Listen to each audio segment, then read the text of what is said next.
Hari ini kita akan update portfolio kita di saham Demas. Apakah gue masih punya saham Demas? Dan Demas ini sebenarnya masuk dalam kategori saham apa sih? Apakah slow grower, apakah turnaround, apakah fast grower, apakah asset play? Dan apakah gue masih nabung saham Demas di November 2023 ini? Let's go!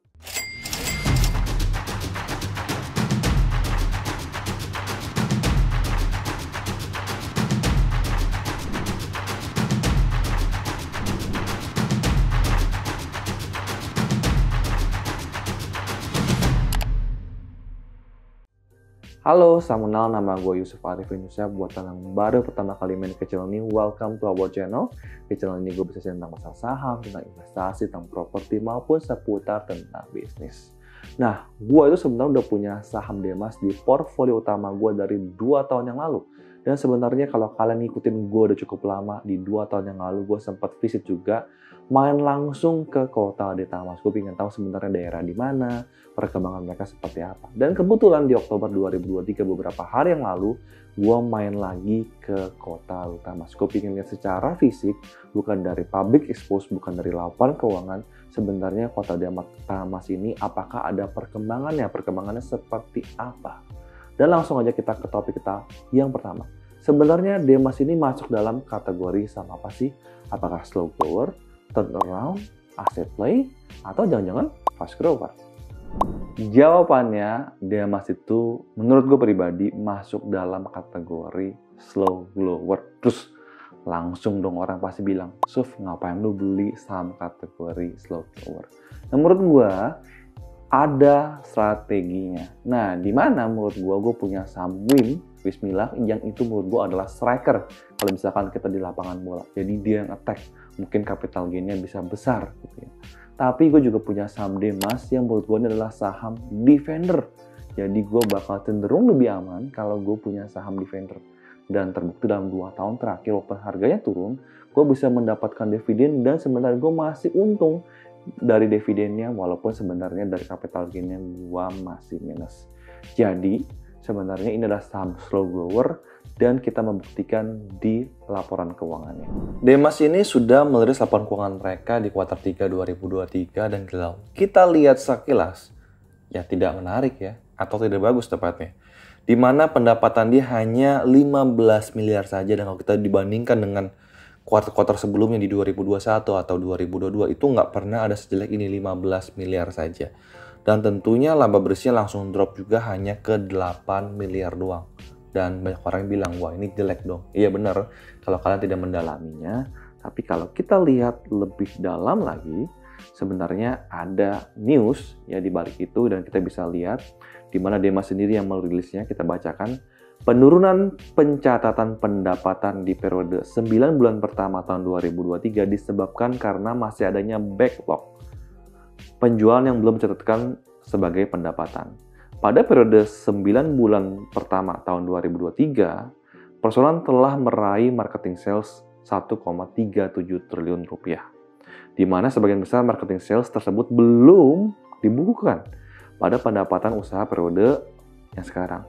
Backlog penjualan tersebut akan diakui sebagai pendapatan usaha setelah perseroan melakukan serah terima lahan dengan pelanggan dan sebagian besar backlog penjualan tersebut direncanakan untuk diserah terimakan pada kuartal terakhir di tahun ini atau tahun 2023. Pada sisa kuartal 4 sendiri masih terdapat sejumlah backlog penjualan yang cukup besar yang diharapkan akan dapat dibukukan sebagai pendapatan usaha pada tahun ini.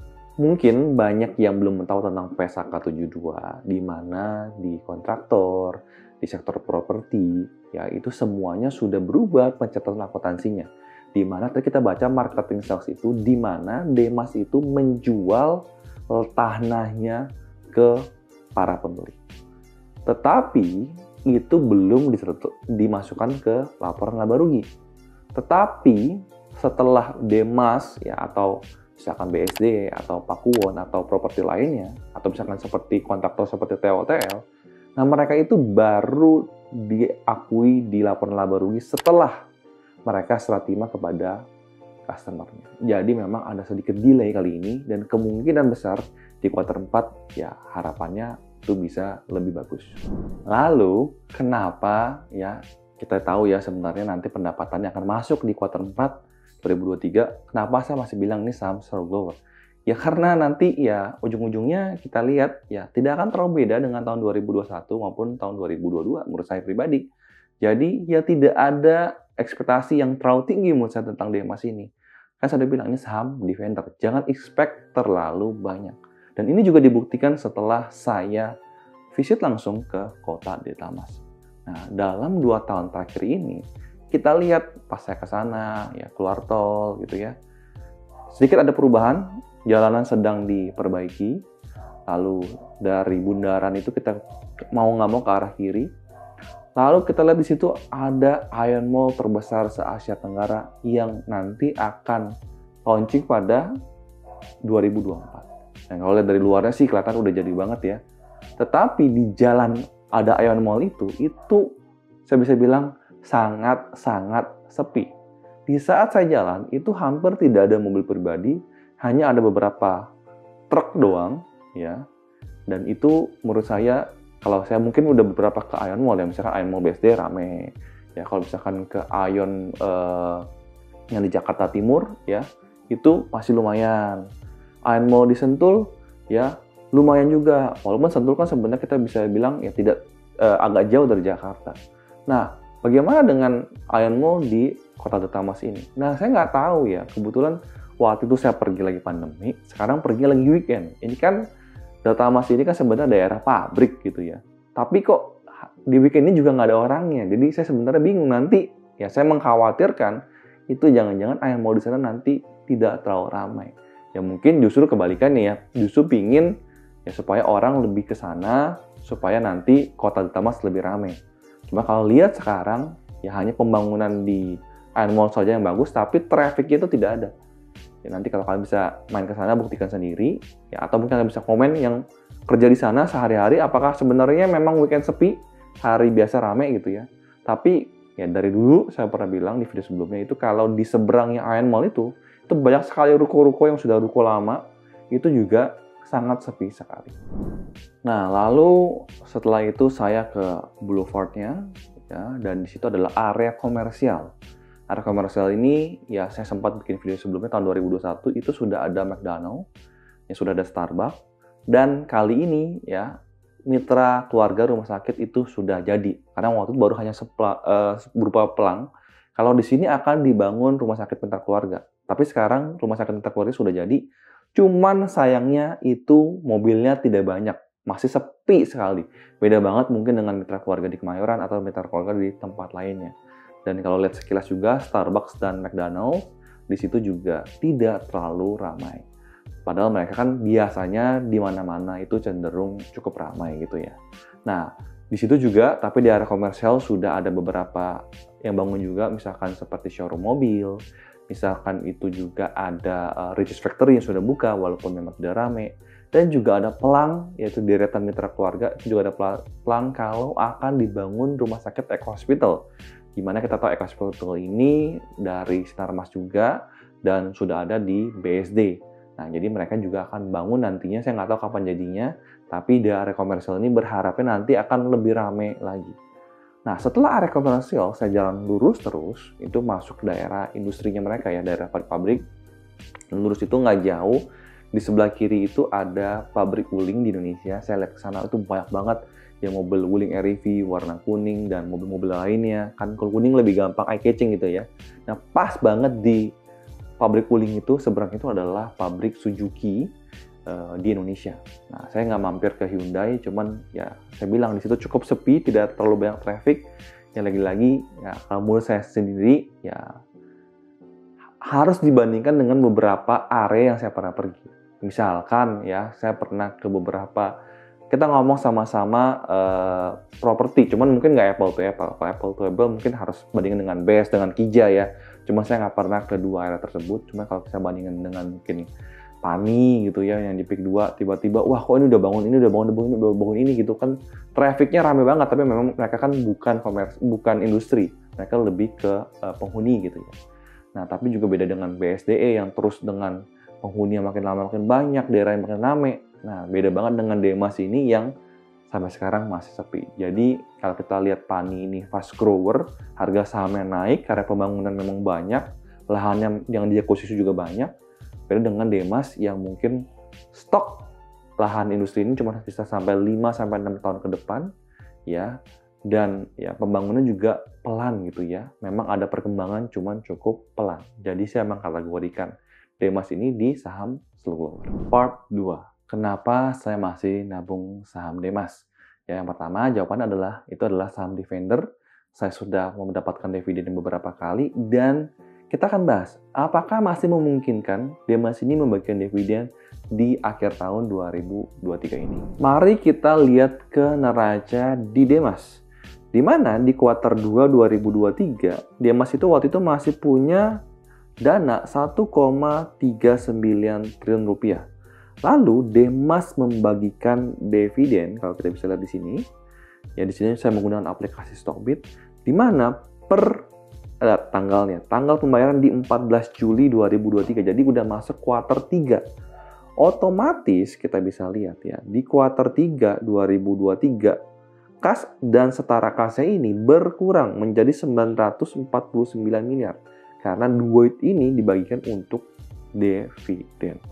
Dan kalau kita lihat sejarah sebelumnya di corporate action, kita bisa lihat, nah, Demas ini rutin bagi dividen di akhir tahun. Kita bisa lihat tahun 2022 dibagikan Rp15 per lembar saham.